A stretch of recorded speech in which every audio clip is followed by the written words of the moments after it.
Terima kasih Bapak Anies Baswedan sudah memaparkan secara global pandangan-pandangan besarnya.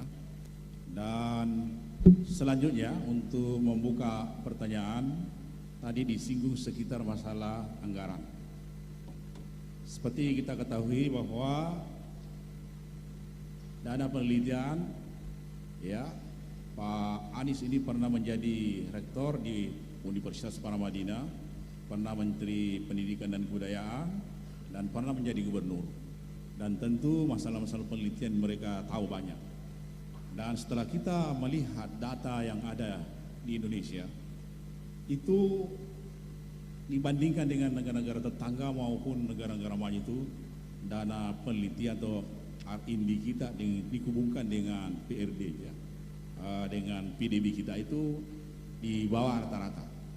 Sementara penelitian itu terkait dengan masalah-masalah inovasi. Orang tidak bisa menemukan hal-hal baru, tidak bisa melakukan inovasi-inovasi kalau tidak ada penelitian yang bagus, terutama penganggaran. Nah, ada data bahwa keunggulan suatu bangsa itu pertama 45% karena inovasi. Kemudian di bawahnya itu ada 25% karena kolaborasi. Kemudian faktor IT itu ada 20%. Kemudian faktor sumber daya itu hanya 10%. Makanya kita tidak maju-maju karena kita andalannya hanya sumber daya. Tidak ditunjang dengan inovasi, kolaborasi maupun IT. Oleh karena itulah kita barangkali melihat di sini perbandingan Indonesia.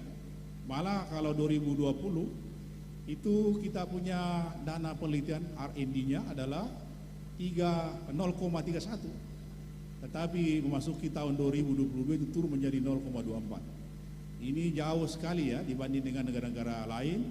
Misalnya Amerika itu 2,7%, kemudian Cina 2,1%, Jepang 3,1%, Jerman 2,9%, Korea Selatan malah 4,2%. Ya, kemudian Thailand itu 0,39%. Nah, pertanyaannya adalah kira-kira jika nanti dirahmati oleh Allah Pak Anies Baswedan menjadi presiden, kira-kira berapa persentase R&D ini dikaitkan dengan PDB, kira-kira yang sepantasnya untuk Indonesia, dan kalau diukur waktu tahun demi tahun, bagaimana kira-kira kurun waktu dia perlukan sehingga Indonesia ini pendanaan penelitiannya bisa bersaing dengan negara maju. Barangkali itu untuk sebagai pertanyaan pembuka dulu. Silahkan Pak Anies untuk memberikan komentar. Setuju Pak, bahwa anggaran penelitian itu memang harus ditingkatkan dan diarahkan penelitian di bidang-bidang yang memiliki dampak jangka pendek dan menengah kepada pembangunan Indonesia. Ini yang harus kita dorong. Penelitian yang memiliki dampak jangka panjang itu bisa dikerjakan menyusul, tapi yang punya jangka pendek dan menengah ini prioritas, sehingga hasilnya bisa langsung dimanfaatkan untuk penyusunan kebijakan, bisa dimanfaatkan oleh dunia usaha untuk bisa menjadi alat-alat baru di dalam melayani masyarakat. Nah, alokasinya kalau kami melihat gradual peningkatannya. Jadi dari tahun ke tahun itu ada peningkatan yang gradual. Bila kita bisa tingkatkan 25-40% saja per tahun, maka dalam waktu 4 tahun maka kita sudah bisa naik 2 kali lipat. Dan itu artinya kapasitas yang ada di kampus juga mengalami peningkatan.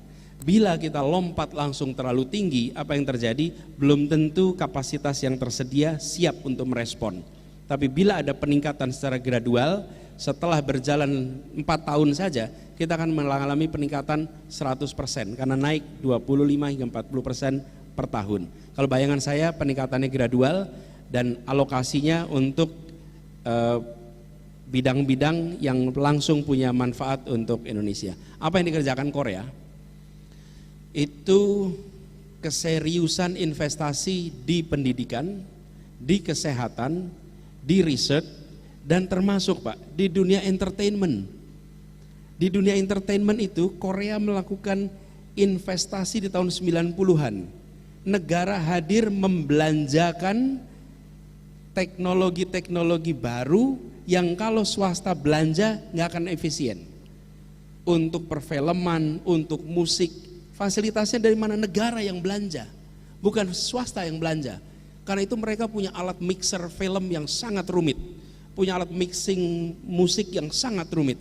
Dan dengan mereka investasi itu di awal 90-an ini, mereka kemudian baru di tahun 2000-an, 2000 ke atas menyaksikan dampak dari investasi itu. Hari ini entertainment kita isinya Korea di mana-mana, bukan Indonesia, seluruh dunia. Dan itu terjadi karena negara mau investasi awal. Indonesia tidak boleh tidak melakukan itu. Dan rumusnya better late than never. Gitu Pak, makasih. Oke, terima kasih atas jawabannya yang sangat bagus. Sekarang tiba giliran pakar-pakar kita yang sudah disiapkan untuk mengajukan pertanyaan-pertanyaan. Pertama saya beri kesempatan Profesor Hamid Padu atas ekonomi. Silakan. Terima kasih Bapak Pangeran. Assalamualaikum warahmatullahi wabarakatuh dan selamat sore. Terima kasih Pak Anies Baswedan yang saya hormati. Kalau kita lihat tadi presentasinya, tentu kita berharap bahwa Indonesia satu ekonomi yang lebih adil, sejahtera, tentu pembangunan yang inklusif, tidak timpang dan berkeadilan, dan tentu berkelanjutan pada kesetaraan, kesempatan untuk tidak miskin dan bisa bekerja. Solusinya tentu banyak, berbagai model alternatif kebijakan yang bisa dilakukan untuk Indonesia. Tentu nanti Pak Anies akan menggambarkan kepada kita bagaimana mencapainya. Namun kalau kita lihat bahwa sepanjang trajektori perjalanan bangsa ini 40 tahun penuh dengan ketimpangan dan ketidakadilan. Sampai hari ini pendapatan per kapita yang diukur dengan gross national income per kapita baru $4.500. Itu pun hanya ada dua daerah yang tinggi, hanya DKI dengan Kaltim. Kaltim karena sumber daya minyaknya, Jakarta karena pusat bisnis. 20 provinsi lainnya berada di tengah-tengah. 4 daerah di Jawa dan Banten malah rendah sekali. NTB, NTT adalah paling terendah.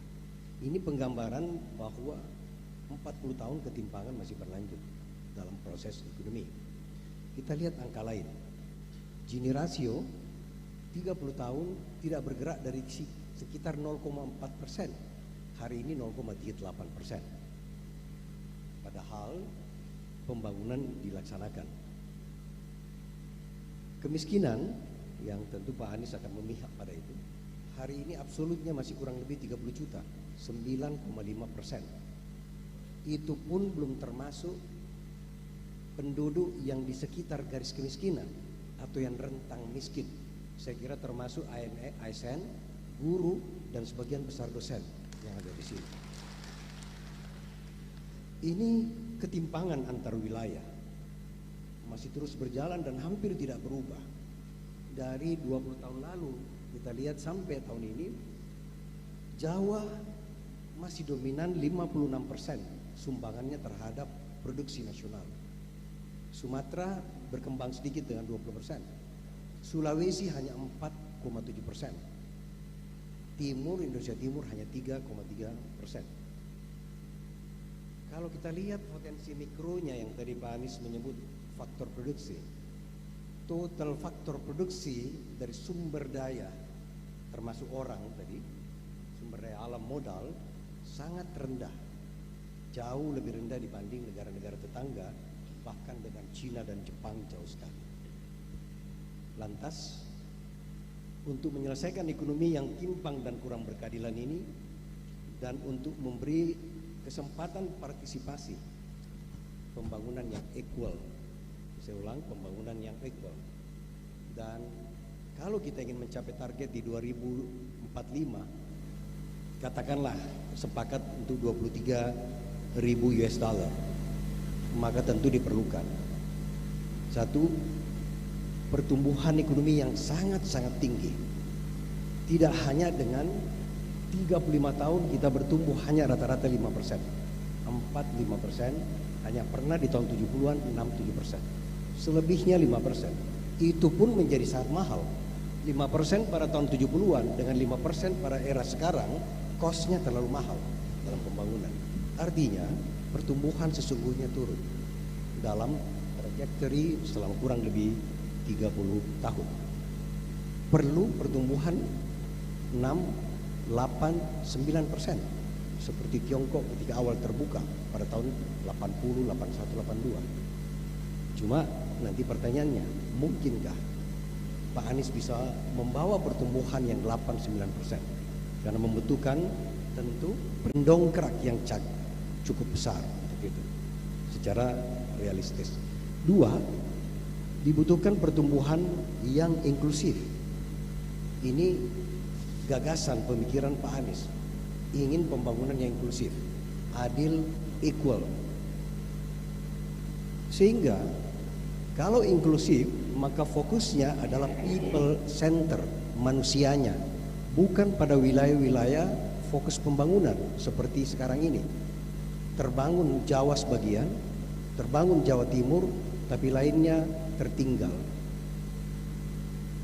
Oleh sebab itu, maka mungkin Pak Anies memiliki model dan cara proses ekonomi yang seperti apa yang bisa melakukan pertumbuhan ekonomi yang tinggi, pertumbuhan ekonomi yang inklusif. Kita sadar bahwa membutuhkan modal yang sangat besar. Resources kita tidak punya. Mungkin generating income atau harus berutang.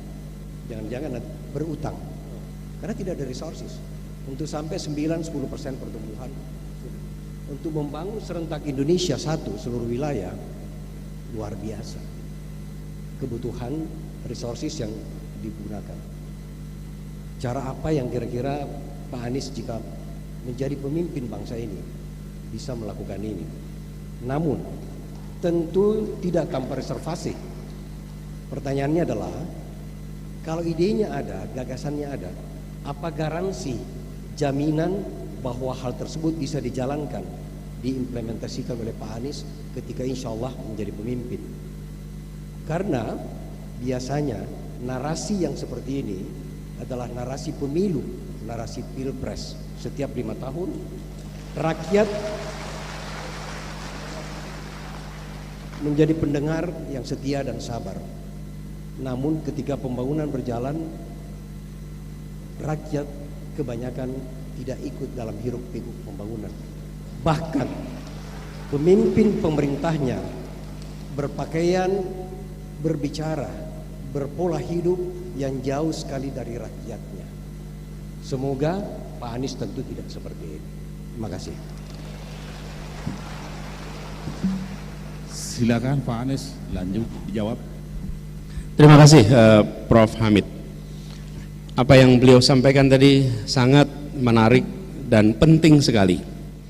Beliau menunjukkan bagaimana ketimpangan-ketimpangan itu terjadi, dan untuk mengkoreksinya itu memerlukan effort yang besar. Pertanyaannya kemudian soal bisakah Indonesia tumbuh dengan angka yang kalau bisa dibilang itu fantastis, dan di dalam skala dunia pun sedikit negara yang mengalami itu. Saya melihat begini Pak, kalau boleh saya berbagi pandangan, kita lebih baik tumbuh dengan ukuran menengah, bukan ekstra tinggi, tetapi berkualitas, inklusif kalau istilah Bapak tadi, inklusif. Kenapa? Supaya yang merasakan hasil dari pertumbuhan itu lebih banyak. Yang kedua, pertumbuhan ekonomi yang menyerap tenaga kerja. Karena kita tahu kalau pertumbuhan ekonomi dan pertumbuhan penduduk timpang, maka kita nanti akan menemukan masalah di situ. Dan itu artinya kegiatan-kegiatan perekonomian yang menyerap tenaga kerja yang memberikan prioritas. Bagaimana kami memandangnya ini?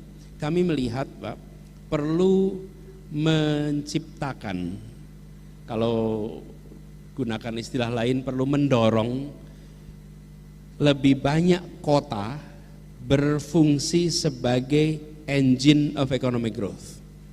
Yang tadi Bapak sampaikan di Jawa 56%, dan dari Jawa 56% itu 18% di Jakarta.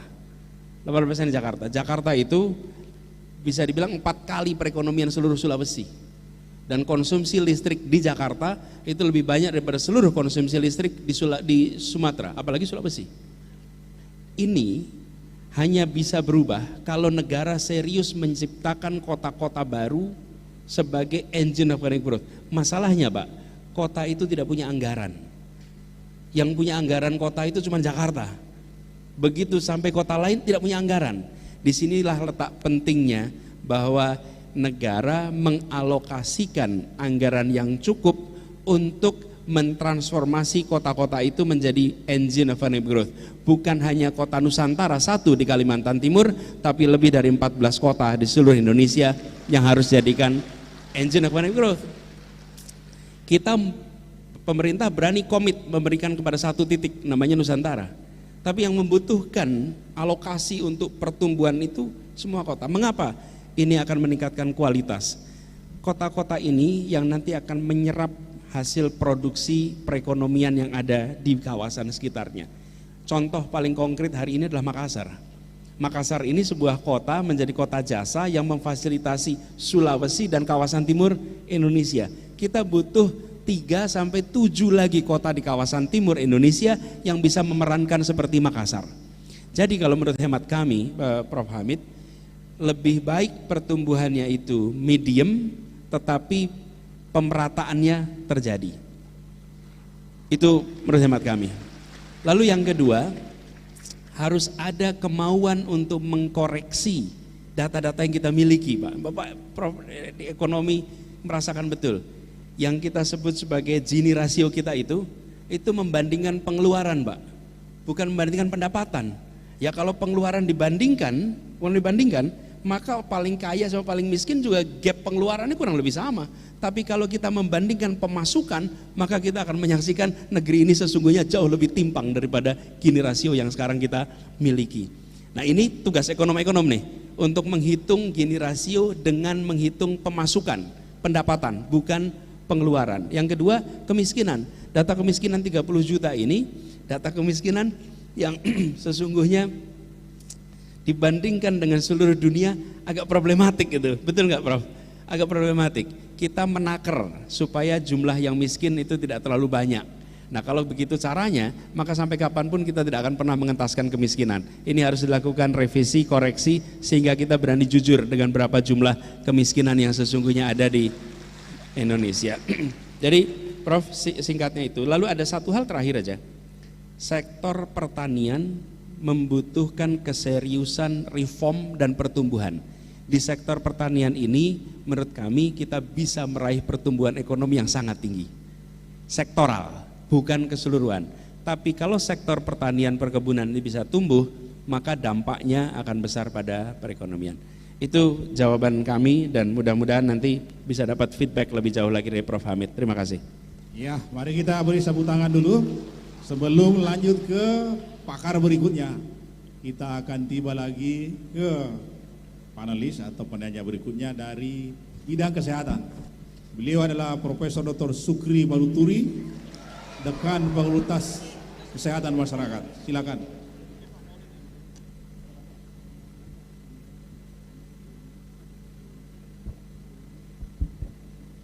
Terima kasih Pak Moderator, terima kasih Pak Anies Baswedan.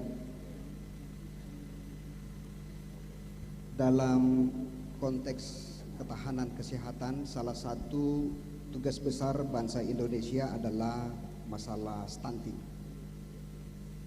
Saya ingin memaparkan data bahwa berdasarkan data 2022, kasus stunting di Indonesia sebanyak 21,6%, menurun sekitar 2,8% pada tahun sebelumnya. Namun jika kita bandingkan dengan negara seperti Malaysia yang kurang lebih sekitar 21%, kemudian Thailand 12,3%, bahkan Jepang hanya 5,5%, tentu angka ini sangat tinggi.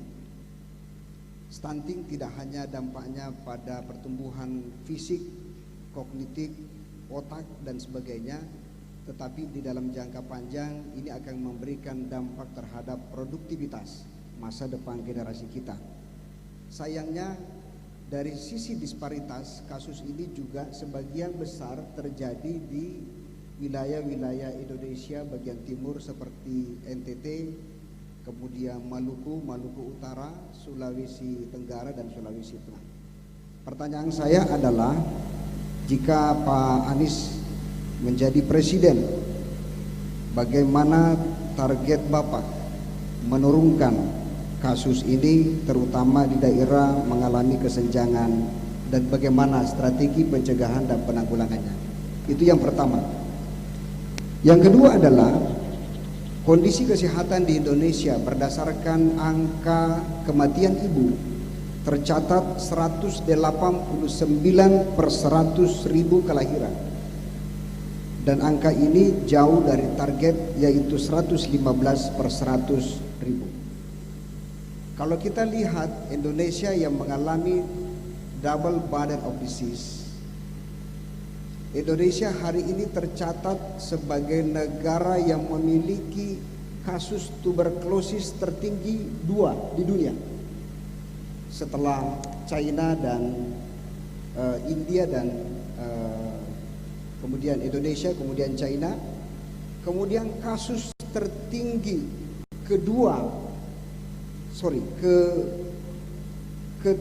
ketiga di dunia mengenai kusta setelah India dan Brazil.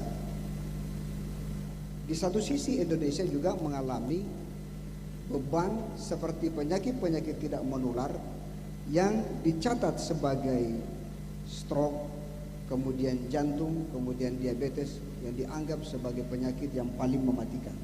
Pertanyaan saya adalah, bagaimana langkah strategi pencegahan yang dapat dilakukan menurut pandangan Pak Anies Baswedan ketika terpilih menjadi presiden?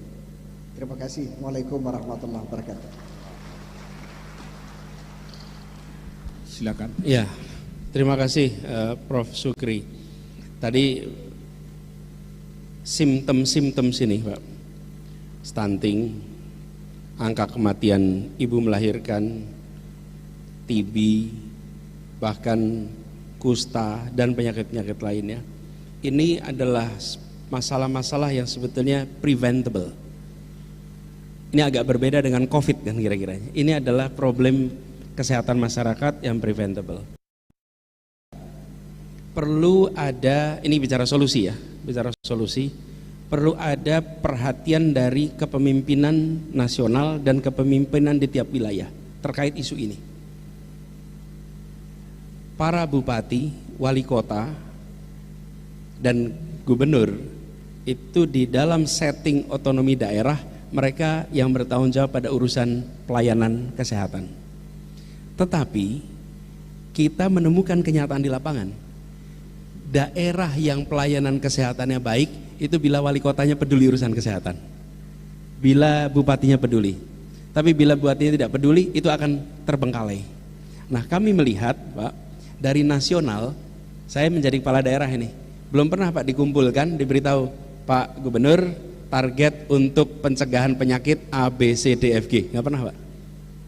Terus diberikan guideline nasional, ini adalah yang untuk dikerjakan 1, 2, 3, 4 untuk tiap kepala daerah. Dan bila kepala daerah tidak melaksanakan, maka DAU-nya bisa ditahan, DAK-nya bisa ditahan. Kenapa? Karena dia harus melaksanakan program. Itu nggak pernah. Jadi saya melihat satu kepemimpinan manajemen ini. Bagaimana target-target kesehatan masyarakat dari kepemimpinan nasional diteruskan kepada kepemimpinan daerah, dan kepemimpinan daerah diminta bertanggung jawab karena kewenangannya sudah diberikan, anggarannya sudah diberikan. Ini satu. Yang kedua, praktek di lapangannya menurut saya harus mengoptimalkan peran ibu-ibu PKK. Itu garda terdepan kita yang terlewatkan selama ini. Dasawisma, satu ibu mengelola 10-20 keluarga. Mereka yang paling cepat mendeteksi ketika sebuah keluarga di komunitas punya masalah. Dan program seperti Posyandu, Posbindu itu diaktifkan lewat jalur PKK. Kalau selama ini Posbindu, Posyandu diaktifkannya lewat dinas kesehatan dan PKK-nya lewat dinas yang lain. Tidak bisa, harus diintegrasikan sebagai satu kesatuan karena mereka yang paling depan. Sehingga problem-problem tadi itu preventable. Lalu alokasi anggaran yang cukup untuk segala macam suplemen pembantu dari mulai ibu hamil sampai dengan lansia yang terkait pencegahan penyakit-penyakit seperti tadi. Jadi kami melihat Prof. Sukri, satu di tingkat manajemen itu penting, yang kedua aktor, aktifkan aktor yang berada di paling depan di masyarakat yaitu PKK, dan PKK punya segala macam strategi, tapi PKK ini bertahun-tahun dilewatkan oleh para kepala daerah. Ini yang berjaga di depan. Yang ketiga, alokasi anggaran yang cukup, berikan indikator, maka insya Allah itu bisa mencegah problem-problem yang tadi disampaikan. Terima kasih. Terima kasih, kita sapu tangan. Ini dapat surat cinta Pak Anies nanti ke bandara 16.20. Jadi ya 2-3 menit untuk setiap panelis. Kita minta 1 menit satu pembicara. Tapi sebelum dilanjutkan, saya minta satu mahasiswa dulu untuk bisa bertanya. Silakan sebelah sana. Silakan. Ya.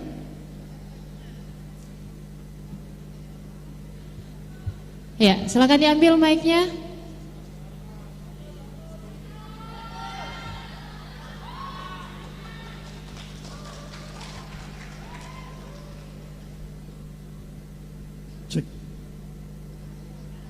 Baik, sebelumnya terima kasih atas kesempatan yang telah diberikan. Perkenalkan, nama saya Ahmad Fauzan dari Fakultas Farmasi Universitas Hasanuddin.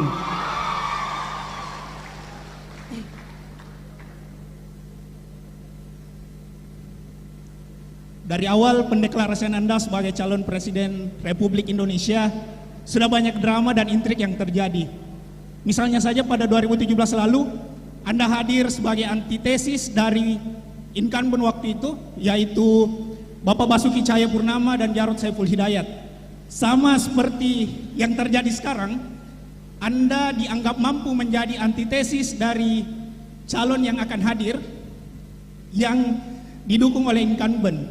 Pertanyaan saya yang pertama, Pak, sebagai antitesa, perubahan dan rencana apa yang Anda tawarkan untuk negara dan bangsa ke depannya, selain dari apa yang Anda kemukakan tadi?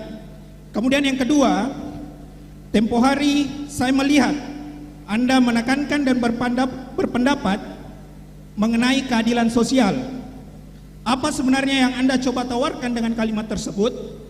Dan mengapa tidak menekankan pada kemanusiaan yang adil dan beradab? Kemudian yang ketiga, sektor kehutanan. Sektor kehutanan yang dulunya merupakan penyumbang devisa negara yang terbesar kedua setelah migas, dari tahun ke tahun mengalami degradasi dan deforestasi. Pertanyaan saya, apakah ada solusi konkret dari Anda mengenai masalah kehutanan ini, selain reboisasi, revitalisasi dan penghijauan yang saat ini bisa dilihat kurang berdampak signifikan? Kemudian yang keempat, Cukup ya. Cukup ya. baik, terima kasih atas kesempatannya. Assalamualaikum warahmatullahi wabarakatuh. Waalaikumsalam. Silakan Pak Anies dijawab. Ya, Bung Fauzan, terima kasih atas pertanyaan Anda. Kalau boleh saya sampaikan, yang mau ditawarkan bukan antitesa, karena ini kita bukan dalam rangka antitesa kepada siapapun yang ada sebelumnya. Jadi kami melihat, cara pandang kami lihatnya begini, Pak. Indonesia merdeka tahun 45. Tujuan dari kemerdekaan itu adalah menjadikan adil dan makmur. Tiap 5 tahun sekali kita berhenti menengok. Kalau di dalam pengembaraan, Bapak Ibu sekalian, teman-teman kalau pernah ikut pencinta alam, dalam perjalanan menuju sebuah titik, setiap 1 jam berhenti, buka kompas, melakukan kalibrasi, apakah rute jalannya masih benar atau harus dikoreksi. Tiap 1 jam kita berhenti. Perjalanan bangsa tiap 5 tahun kita berhenti menengok. Jadi yang kami sampaikan adalah bukan menjawab apa yang kemarin dikerjakan, tapi menjawab, memastikan bahwa kita ke depan bisa meraih adil dan makmur seperti yang dilakukan. Dan ketika dikerjakan, ada yang sifatnya sintesa, ada yang sifatnya antitesa. Tapi itu kesimpulan pengamat. Bagi kita arahnya tetap ke depan. Itu ya. Kemudian kenapa fokusnya pada keadilan sosial? Begini sebenarnya. Tujuan kita merdeka pertama kali adalah untuk menghadirkan keadilan sosial. Itu tujuan pertamanya. Kenapa? Karena ketika kita di bawah kolonial nggak adil. Pemerintahnya Belanda, yang kaya negeri Belanda. Di sini juga di bawah mereka, tapi yang di sini nggak makmur, negeri Belandanya makmur. Nah kemudian kita memilih untuk menggulung kolonialisme itu, dan tugas kita menggelar kesejahteraan dan keadilan. Jadi tujuan ultimate-nya itu. Baru kemudian pembukaan Undang-Undang Dasar 45 itu diwujudkan dalam bentuk 5 sila. Tapi kalau kita baca pembukaan itu, ujungnya kalimat yang terpenting, bahwa itu semua dikerjakan untuk sebuah janji menghadirkan keadilan sosial bagi seluruh rakyat Indonesia. Itulah tujuan pertama dan utama. Itu ya kira-kira konteksnya mengapa keadilan sosial itu penting. Nah, kita semua yang sudah dididik ini dapat ilmu dari mana-mana. Saya dapat kesempatan untuk melanjutkan sekolah master, doktor di Amerika. Di sana ketemu dengan berbagai ideologi, termasuk ideologi ekonomi, termasuk ideologi sosiologi, termasuk ideologi politik. Nah, kecenderungannya ketika kita kembali ke Indonesia, kita menerapkan ideologi-ideologi itu di negeri ini. Menurut saya harusnya dibalik. Sudah saatnya kita merujuk kepada apa yang dirancang oleh para pendiri Republik sebagai ideologi kita, yang kita biasa sebut ideologi Pancasila itu. Wujudnya adalah kebijakan-kebijakan mencerminkan itu. Jangan kebijakan mencerminkan ilmu yang kita pelajari. Contohnya Pak, kita yang pada belajar sosiologi di Amerika, pulang ke sini bawa konsep minoritas mayoritas Pak. Indonesia tidak pernah punya konsep minoritas mayoritas. Pendiri Republik dalam perdebatan di BPUPKI tidak ada istilah minoritas mayoritas. Mereka menggunakan istilah golongan. Apa bedanya? Golongan tidak mengatakan ukuran. Minoritas mengatakan ukuran, mayoritas mengatakan ukuran, golongan tidak katakan ukuran. Jadi kalau kita mengatakan Indonesia terdiri dari berbagai golongan, maka di situ tidak ada implikasi ukuran.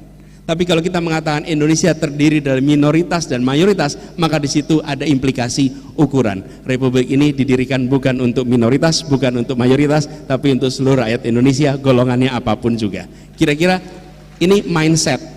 Jadi kenapa saya katakan ini? Supaya kita kembali kepada perintah kesepakatan dari para pendiri negara yang di situ ada ideologinya.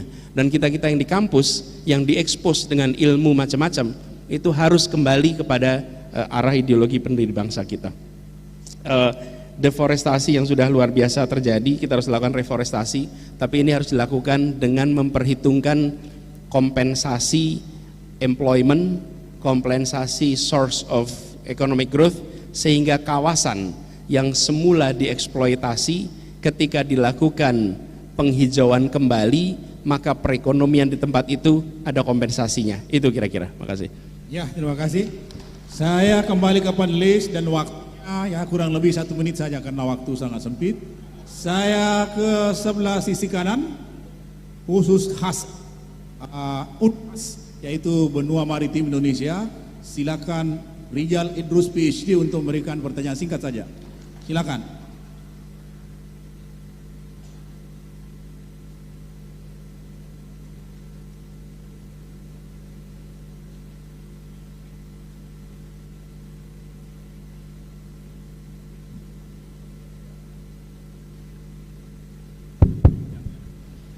Ya baik, terima kasih. Assalamualaikum warahmatullahi wabarakatuh.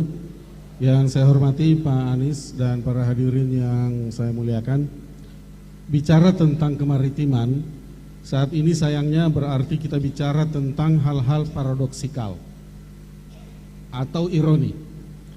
Nah, ironi tentang ketidakmampuan kita mengelola kekayaan alam, ironi tentang ketidakadilan yang berakar pada kesenjangan pembangunan seperti yang sudah pernah disampaikan oleh Pak Anies tadi dan juga di beberapa kesempatan. Kita misalnya bicara tentang kemiskinan nelayan, nelayan yang justru miskin di tengah kekayaan sumber daya alam, padahal kita dikaruniai keanekaragaman hayati yang sangat tinggi, tapi pada saat yang sama disinilah lokasinya disinilah lokasinya ekosistem laut yang paling terancam di dunia. Indonesia dinobatkan sebagai negara kedua paling kotor lautnya. Kita adalah bangsa yang suka mengotori laut, sayangnya. Nah, ekspor kita dari produk perikanan memang nomor 2 setelah Cina. Tapi itu dari segi beratnya, tonasenya, volumenya. Ketika ditanyakan berapa rupiah, kita justru terlempar dari top 10. Kita bahkan kalah dari Vietnam maupun Thailand. 7 presiden yang pernah memimpin Indonesia memiliki mimpi untuk mewujudkan Indonesia sebagai negara maritim. Sayangnya sampai sekarang belum ada yang berhasil. Nanti kita lihat apakah presiden ke-8 mampu mewujudkannya. Dengan sadar Unhas memilih benua maritim Indonesia, nanti ada bukunya bisa diserahkan ke Pak Anies, sebagai landasan visi, sebagai bentuk komitmen kita di Unhas membangun sumber daya maritim Indonesia yang memang sebagian besarnya ada di wilayah KTI. Terakhir, salah satu masalah kunci memang adalah terletak pada politik anggaran. Dari 34 kementerian yang ada di dalam pemerintahan sekarang, itu ada 2 kementerian yang mendapat mandat khusus mengurus laut. Tapi kalau kita lihat politik anggarannya, kita ulik anggarannya dalam APBN 2023 misalnya, Kementerian Kelautan dan Perikanan itu hanya mendapatkan 6-7 triliun. Sementara Kemenko Maritim dan Investasi itu kurang dari 1 triliun. Totalnya itu hanya sekitar 8 triliun dari jumlah APBN yang 3.000 triliun. Saya hitung itu 0,27%. Dengan postur anggaran seperti ini, bagaimana kita berharap mau mengurus wilayah kedaulatan yang 70% itu? Pertanyaan saya, ya kalau misalnya nanti Tuhan menentukan, insya Allah, apa yang Pak Anies bisa lakukan untuk mengadres persoalan-persoalan itu, membalik paradoks tersebut berbekal dengan apa yang dikurani Tuhan kepada kita, kepada bangsa ini, dan membalik semua paradoks-paradoks yang saya sampaikan tadi. Terima kasih.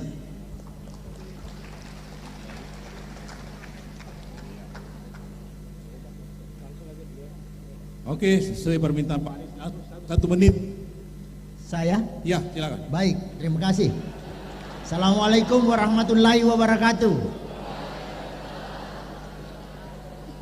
Pak Dr. Anies Baswedan yang sangat saya hormati, selamat datang di Universitas Hasanuddin. Saya ingin berbicara kepada Bapak sebagai bakal calon presiden berkenaan tentang hukum dan penegakan hukum. Yang pertama, Pak, dirasakan oleh masyarakat kita dewasa ini bahwa penegakan hukum itu bersifat diskriminatif.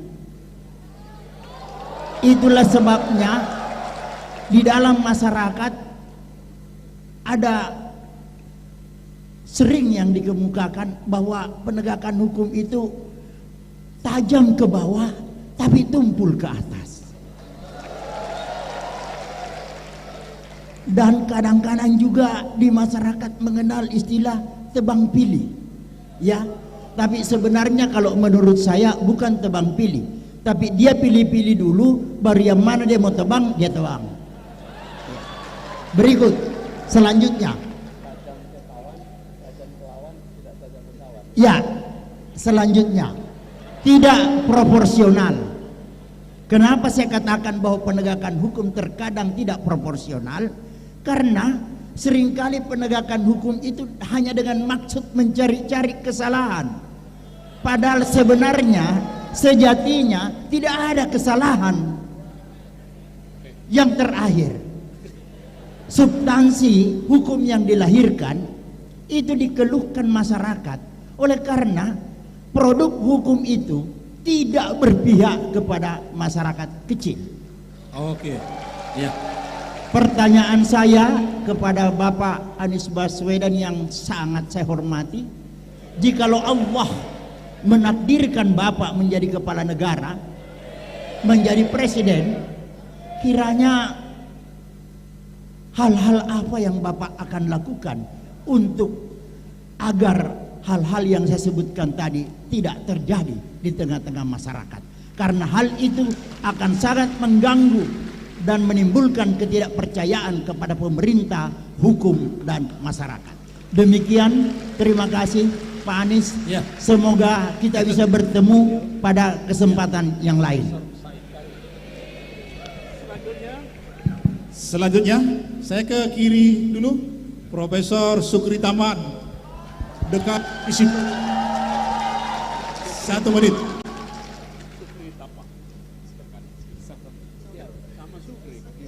Sukri. Baik, bismillahirrahmanirrahim. Assalamualaikum warahmatullahi wabarakatuh. Selamat sore, salam sejahtera untuk kita semua. Terima kasih Pak Moderator. Mohon izin Bapak dan Ibu, teman-teman mahasiswa. Pak Anies, tadi Pak Anies mengatakan satu ekonomi ya. Tapi Pak Anies tadi belum menyatakan secara lebih jelas bagaimana satu itu. Sementara tadi di awal presentasi Pak Anies kan keberhasilannya Jakarta, gitu ya. Hampir semua Jakarta yang diperlihatkan tadi ya di video itu. Nah, apakah kemudian sementara Jakarta itu berbeda dengan Indonesia pada keseluruhannya? Itu yang pertama. Yang kedua, kalau kemudian Allah menakdirkan Pak Anies insya Allah menjadi presiden, ada yang akan Bapak urus adalah ada 17.000 pulau, 38 provinsi, 416 kabupaten, 98 kota. Ini akan diurus dengan masing-masing permasalahannya. Nanti ini yang mau disatukan, tadi Pak Anies kan itu yang mau disatukan aspek ekonominya. Meskipun tadi kata kuncinya Pak Anies kan mengatakan bahwa tidak sama, tetapi setara. Begitu. Nah, ini yang sebenarnya menjadi permasalahan karena kan kemudian selama ini kita punya kebijakan otonomi daerah, di mana kemudian kita berharap daerah berkembang berdasarkan kondisi objektifnya, tapi sampai sejauh ini kita masih lihat disparitas yang terlalu jauh. Jadi itu saya kira menjadi salah satu tantangan saya dan sekaligus pertanyaan saya, apa yang kemudian akan menjadi kebijakan Pak Anies dalam konteks pengembangan otonomi daerah dan membawa masyarakat masuk ke dalam sistem satu ekonomi.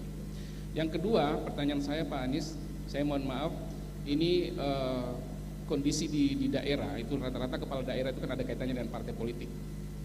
Itu rata-rata ada punya kaitan partai politik. Kita tahu susunan partai politik strukturnya kan sangat horizontal, sangat vertikal dari atas ke bawah.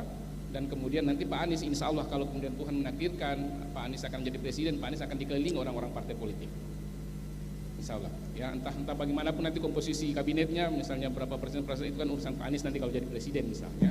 Nah, bagaimana kemudian Pak Anies akan memastikan bahwa urusan otonomi daerah yang sebagian besar dikelola oleh anggota-anggota partai sebagai kepala daerah atau punya afiliasi partai betul-betul akan jalan dalam kerangka itu, bukan kemudian menjadi perpanjangan tangan dari para politisi yang ada di pusat ke daerah. Itu mungkin Pak Anies. Terima kasih banyak. Ya.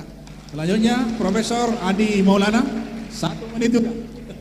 Terima kasih Pak Moderator, Pak Anies yang saya hormati. Karena ini terakhir kita ngomongnya santai-santai aja, walaupun juga cuannya besar ini. Jadi saya nanti akan lebih banyak bertanya tentang pengelolaan sumber daya alam. Tadi dalam presentase Pak Anies sudah menayangkan tentang potensi Sulawesi, terutama potensi nikel. Nikel Indonesia menjadi produsen nomor 1 di dunia. Kita punya potensi sebanyak 20 miliar ton.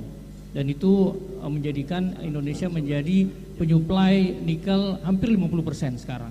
Nah, pertanyaan saya, tentu Pak Anies tahu ada yang disebut dengan natural resources curse, kutukan sumber daya mineral gitu. Jadi suatu negara yang mempunyai kekayaan sumber daya mineral tetapi dia tidak secara ekonomi tidak sejahtera begitu. Nah, berarti kalau kita melihat sekarang kondisinya di Indonesia, 40% dari wilayah-wilayah yang notabene kaya dengan tambang-tambang nikel tadi itu justru dia kesejahteraannya itu sangat-sangat bawah sekali. Indeks pembangunan manusianya 20% dari wilayah-wilayah tersebut itu sangat rendah begitu. Nah, pertanyaan saya, bagaimana strategi Pak Anies ke depan begitu supaya apa? Supaya pengelolaan sumber daya alam ini bisa lebih berkeadilan dan berkelanjutan seperti itu. Itu yang pertama. Yang kedua, Pak Anies juga tentu tahu apa yang disebut dengan natural resources sovereignty. atau kedaulatan pengelolaan sumber daya mineral. Nah, one mission nation, kadang-kadang satu misi negara dalam konteks pengelolaan sumber daya alam ini menjadi ancaman bagi negara atau kawasan lainnya. Bagi contoh hilirisasi nikel, kita habis-habisan dilawan oleh Uni Eropa, kita juga tidak diterima oleh Amerika dan lain sebagainya gitu.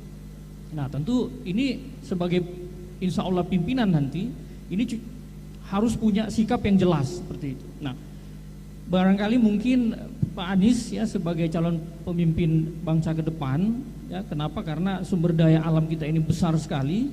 Nah, bagaimana sikapnya untuk masalah dua hal yang besar ini? Paling tidak nantinya ke depan kita berharap kekayaan sumber daya mineral di Indonesia ini bisa dirasakan oleh seluruh lapisan masyarakat. Seperti itu, Pak Anies. Terima kasih. Terima kasih. Kita minta satu mahasiswa dari perempuan. Silakan, silakan. Ya. Silakan, silakan. Terakhir ya.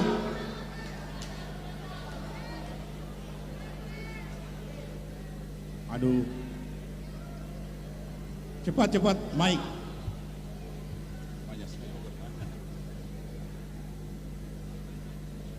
Tes 1. Oh iya. Sudah poin ya. Baik, selamat siang Pak. Terima kasih atas kesempatannya. Pertanyaan saya cukup terkait ketenagakerjaan karena Pak Anies sudah menunjukkan niatan untuk menghadirkan perluasan kesempatan kerja dengan misalnya akses permodalan lebih ke sektor informal dan reindustrialisasi. Namun kalau kita kaitkan dengan program akselerasi pendidikan, Pak, itu artinya dalam beberapa tahun ke depan akan lebih banyak lulusan sarjana kemudian. Namun kita lihat data dari BPS sendiri yang paling terakhir di Februari lalu, tahun 2022 adalah... Pelan-pelan dulu. Pelan-pelan. Oh, iya. Akhirnya terbukti bahwa dari seluruh total pengangguran terbuka yang mencari pekerjaan itu 5% adalah lulusan sarjana dan hampir 5% dan 4,6% itu adalah lulusan diploma. Jadi pertanyaan saya Pak, sekiranya bagaimana visi Bapak untuk meningkatkan inklusivitas penyerapan tenaga kerja ini di tengah ragamnya skill set yang akan dimiliki generasi muda, terutama yang bakal semakin meningkat juga ke depannya. Jujur saya Pak, karena saya mahasiswa sastra Perancis. Mbak, begini, maaf, di depan suaranya bergaung.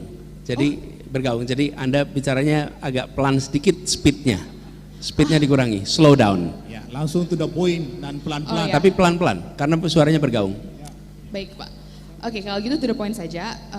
Kira-kira bagaimana visi Bapak untuk meningkatkan inklusivitas penyerapan tenaga kerja di tengah ragamnya skill set yang dimiliki oleh generasi muda kita yang pastinya akan semakin berkembang lagi dengan program akselerasi pendidikan. Namanya siapa? Nama? Saya Rike Pak dari program studi sastra Prancis. Rike Pak. Oh, dari sastra Prancis ya? Nama? Rike. Nike. Rike.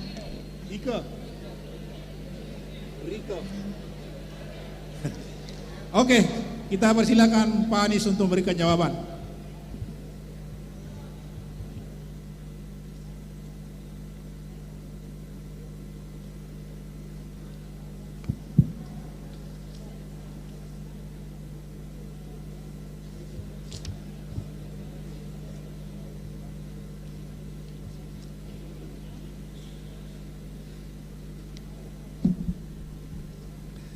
Terima kasih Pak. Pertama Prof.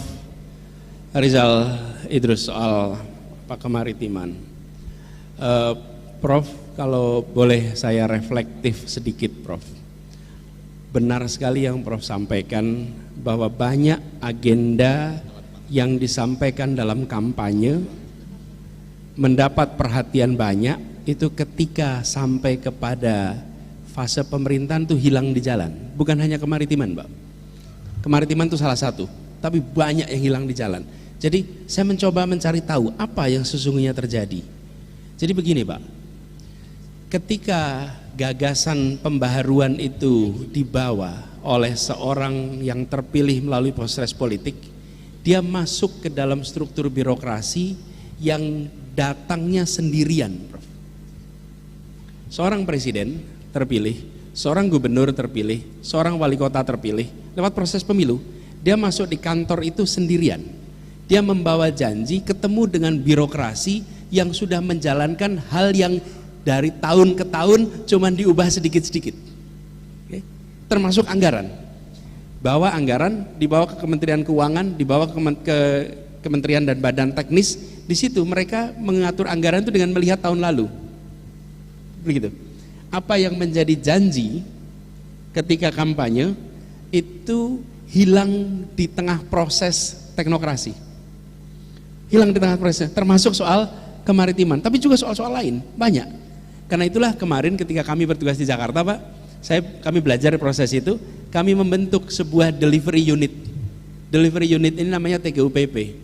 Apa tugasnya? Semua janji kampanye itu diturunkan di dalam program teknis yang lalu dimasukkan ke tiap sedinas-dinas yang ada, sehingga dia muncul dalam anggaran di Bapeda, dia muncul dalam anggaran di dinas teknis. Oke? 23 janji diterjemahkan menjadi 150 program, dan 150 program itu diterjemahkan dalam ratusan kegiatan. Ini prosesnya teknokratik 100%. Lalu dikendalikan pelaksanaannya. Dikendalikan dengan cara apa? Ada KPI untuk pelaksanaan tiap-tiap program sesuai dengan janji yang dibuat. KPI ini diawasi oleh kantor gubernur, sehingga setiap dinas harus melaksanakan yang menjadi janji gubernur. Dan apa yang terjadi? Janji itu kemudian delivered, janji itu kemudian terlaksana, dan janji itu tercermin dalam anggaran. Dan ketika itu dilakukan, setiap pihak yang bertanggung jawab untuk mengeksekusi, mereka diberikan insentif dan disinsentif. Kalau di Jakarta yang kita lakukan, nanti saya jelaskan mengapa ini saya sebutnya selalu Jakarta. Bila programnya tidak terlaksana, maka tunjangan kinerja daerahnya ditahan 5%. Bila bulan berikutnya tidak terlaksana, masih ditahan 5%. Bila kemudian terlaksana, maka bulan pertama dikembalikan. Bila terlaksana. Bila tidak terlaksana 3 bulan, maka yang bulan pertama hilang. Bukan satu orang atasannya, seluruh jajarannya. Dan apa yang terjadi? Semua program yang dituliskan sebagai terjemahan janji harus terlaksana di lapangan, karena kalau tidak seluruh jajaran tidak mendapatkan tunjangan kinerja. Bukan gaji, tunjangan kinerja. Karena tunjangan kinerja disambungkan dengan kinerja. Kinerja disambungkan dengan janji gubernur. Janji gubernur diterjemahkan dalam bentuk program dan kegiatan. Nah, jadi yang missing dalam proses ini adalah begini, sistem birokrasi kita ada career track dan tidak ada political appointee. Di dalam demokrasi ada elected official, ada teknokrat, dan di antara itu namanya political appointee. Nah, political appointee itu missing, Pak, di kita. Sehingga lost in translation, exactly. Lost in translation. Dan itu begitu banyak program, hal-hal yang mendasar. Nah, kami menyaksikan wali kota, bupati, gubernur, termasuk presiden mengalami yang sama. Dia sampai di kantor, seluruh jajaran punya pandangan yang seperti pandangan pemerintahan sebelumnya. Nah, itu sebabnya dibuat delivery unit. Nah, ini saya melihat sebagai solusi. Mudah-mudahan nanti, Pak, gagasan, kalau boleh kami dapat gagasan kemaritimannya, kemudian itu bisa diwujudkan dalam bentuk janji, dalam bentuk program, dalam bentuk kegiatan yang dikendalikan. Nah, Prof. Sukri, saya menyebutkan Jakarta, bukan Jakartanya, tapi metode berpikirnya. Itu yang saya tawarkan. Metode berpikirnya apa? Bagaimana kita melihat masalah, dan bagaimana kita menyelesaikan masalah dengan menggunakan metode yang seperti dikerjakan di kampus, scientific process, sehingga proses teknokratik itu bisa terlaksana. Nah, Jakarta tentu berbeda dengan daerah lain, tapi juga ketika bicara Makassar, bicara Surabaya, bicara Banda Aceh, masing-masing berbeda. Tapi metode untuk bisa menyelesaikan masalah itu yang bisa diadopsi. Jadi saya menjawab kalau pertanyaan Pak Prof. Rizal, sekaligus sampaikan Pak Sukri tadi tentang pendekatan, Pak. Dan kalau pendekatan ini tepat, maka kita bisa melakukan ekstrapolasi, bisa dikerjakan di banyak tempat yang lain bila metodenya tepat. Nah, Kami dalam mengambil keputusan ada 4 urutannya Pak. 1, prinsip kesetaraan dan keadilan, itu prinsip nomor 1. Yang kedua, public interest, di mana letak public interest dalam keputusan itu. 3, data, akal sehat, scientific approach. 4, undang-undang, regulasi, dan semua peraturan yang ada. Urutannya dibuat begitu, tidak dibalik. Karena kalau dibalik kita menuntut pada aturan nomor 1, maka banyak aturan yang tidak secara saintifik masuk akal. Kita ketemu dengan aturan yang secara keadilan tidak terpenuhi, aturan yang bicara kepentingan umum tidak terpenuhi. Ini dibalik. Dan dengan pendekatan yang dibalik itu kita bisa membuat kebijakan-kebijakan yang sifatnya terobosan. Nah, ini erat kaitannya dengan yang disampaikan Prof. Sukri tadi, bagaimana menghadapi partai-partai politik. Saya menggunakan pengalaman di Jakarta, Pak. Pada waktu itu saya gubernur, bukan anggota partai politik manapun, dan sampai sekarang bukan anggota partai politik manapun. Kami melihat ketika berkomunikasi dengan partai politik, membawa argumen teknokratik itu powerful ketika disampaikan juga ke publik, sehingga menjadi wacana di publik dan publik yang membantu untuk bernegosiasi dengan partai-partai politik. Nah, ada satu hal yang menurut kami harus dibereskan, pembiayaan politik. Hari ini pembiayaan politik itu tidak ada yang mau menyentuh, Pak. Dalam kenyataannya menjalankan universitas, ini Pak Rektor tahu persis, ongkosnya jelas. Tenaga adminnya, listriknya, airnya itu ada. Kita saat ini menganggap partai politik yang ada biayanya kita tutup mata. Kita nggak mau peduli bagaimana mereka harus menutup biayanya. Menurut kami sudah harus ada reform di situ sehingga partai politik bisa beroperasi dengan sehat dan tidak menugaskan wali kota, bupati, gubernur, anggota DPR untuk melakukan fundraising lewat APBD dan APBN. Oke? Nah, mereka semua dapat tugas. Kenapa? Karena partainya harus dibiayai. Nah, sementara kita rame-rame tutup mata, seakan-akan partai nggak perlu biaya. Nggak bisa. Partai itu harus bayar listrik, harus bayar telepon, bayar staff, bayar air. Itu fakta.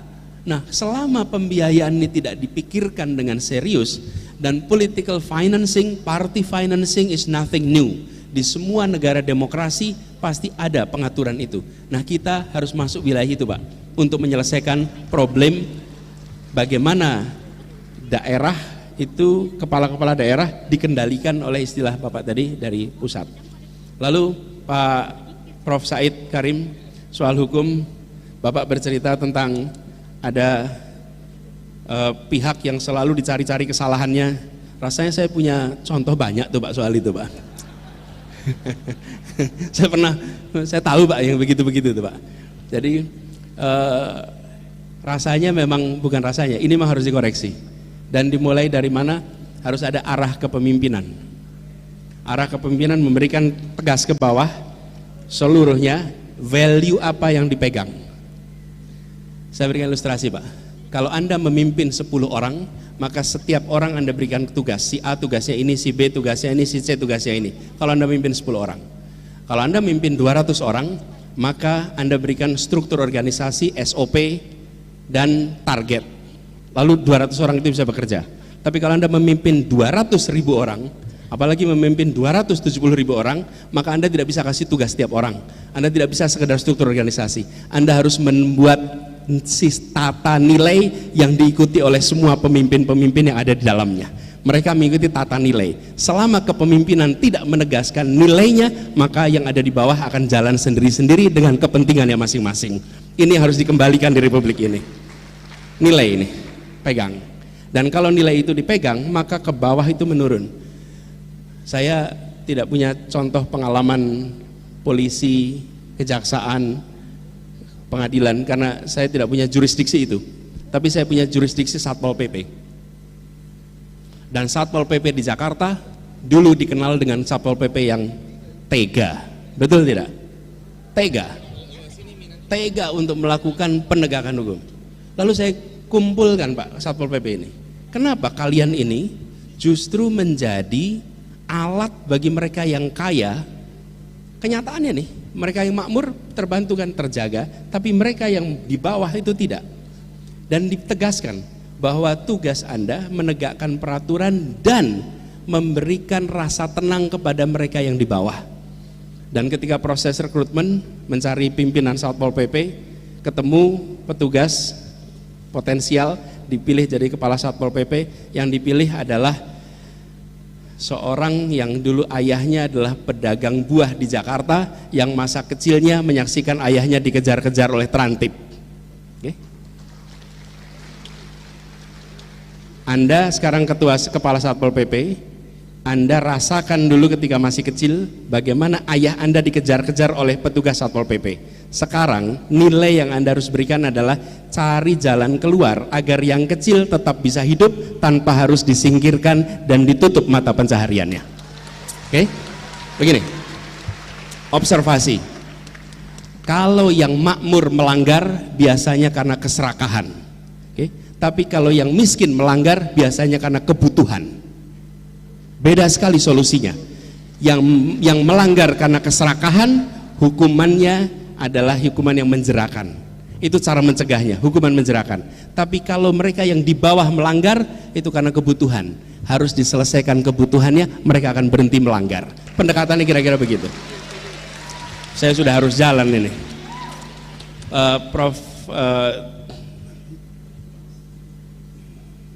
Prof Adi, terkait pertanyaan terakhir terkait dengan daerah pertambangan yang justru, iya Pak, di Sulawesi kita banyak nih contoh pertumbuhan ekonominya tinggi, tapi kan kenyataan deh salah satu yang tertinggi di Indonesia, tetapi ya di Sulawesi Tengah salah satu yang tertinggi di Indonesia, tapi angka penganggurannya tinggi, angka kemiskinannya tinggi. Menurut saya salah satu cara paling praktis adalah mengharuskan seluruh perusahaan-perusahaan yang beroperasi itu kantor pusatnya di dekat lokasi operasinya.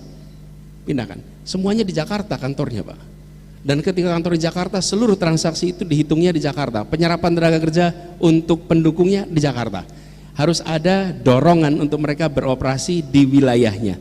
Yang kedua, dalam rekrutmen tenaga kerja, betul-betul harus memprioritaskan tenaga kerja di sekitar wilayah operasi daripada tenaga kerja yang dari luar. Ada kendalanya. Apa kendalanya? Kompetensi yang tidak sesuai. Nah, kompetensi yang tidak sesuai itu bisa ditingkatkan dalam jangka pendek merekrut dari luar daerah, tetapi diiringi dengan pendidikan vokasi yang dilakukan juga oleh perusahaan-perusahaan yang beroperasi di sana, sehingga kemudian pada waktunya mereka akan turnover bergantian.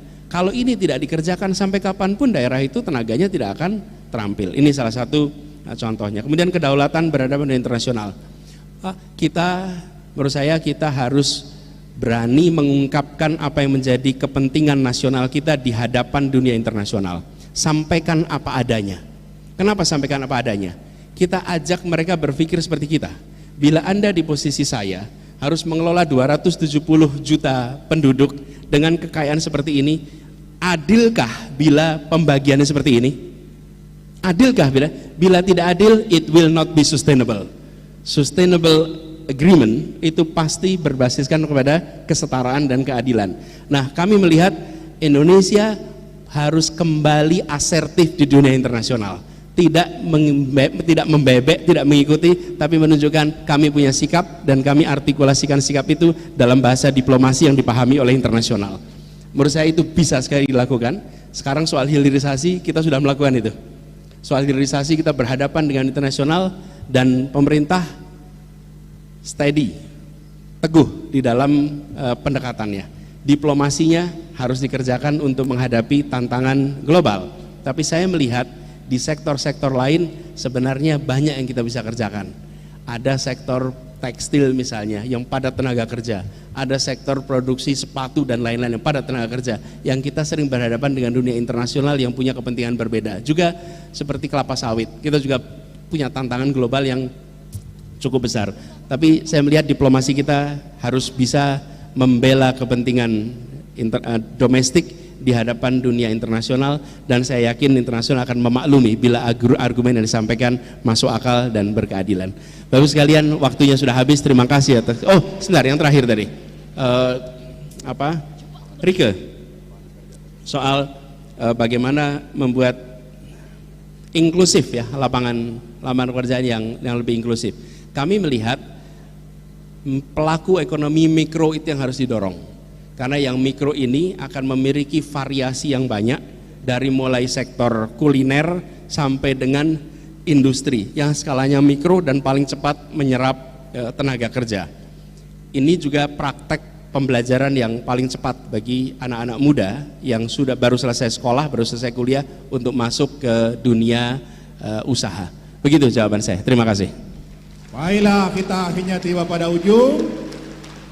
Dari segi gagasan penampilan usia, Bapak Anies Baswedan memenuhi syarat untuk menjadi Presiden Republik Indonesia.